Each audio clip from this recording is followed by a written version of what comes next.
Караванот на книгата пристигна и во Струмица. Повеќе од 100 наслови од различни жанрови ќе им бидат достапни на љубителите на пишаниот збор. Најновите и најактуелните книги и годинава со промотивен попуст, а организаторите ги покануваат читателите да дојдат пред градската библиотека и да ја збогатат личната библиотека со нови наслови.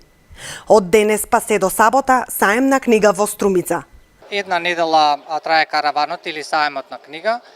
Идеална можност за сите оние кои што во минативе неколку месеци, поготово главниот саем во Скопје кој што го имаат пропуштено, за да си ја пополнат нивната лична библиотека, значи да ја посетат оваа библиотека и тука да ги искористат саимските намалувања, да кажам.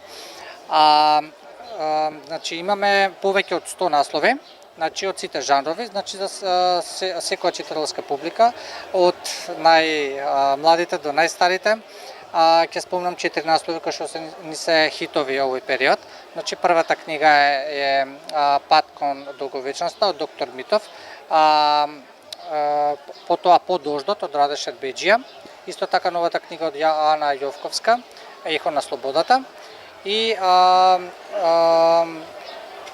исто така хрватскиот писател Бруно Шимлеша ја спомнал неговата нова книга Школа на животот.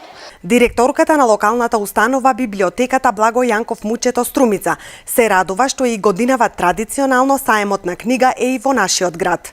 Многобројните читатели според неа имаат можност да изберат нешто ново и да го пополнат слободното време во дружење со книгата. Јас ќе се вратам на едно минато, кога ние бевме деца и кога ние за роден ден си подарувавме книги. Точно, факт е дека ние работиме во библиотеката и дека се трудиме да ги задоволиме потребите на сите наши граѓани, да купиме се што е потребно за да прочитаат тоа што сака да го читат љубителите на пишаниот збор, конкретно на сите тие што се читатели во библиотеката.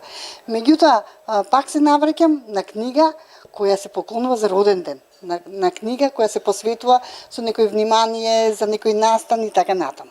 Караванот на книгата веќе ги посети Гевгелија и Прилеп, а од Струмица продолжува низ Куманово и Битола.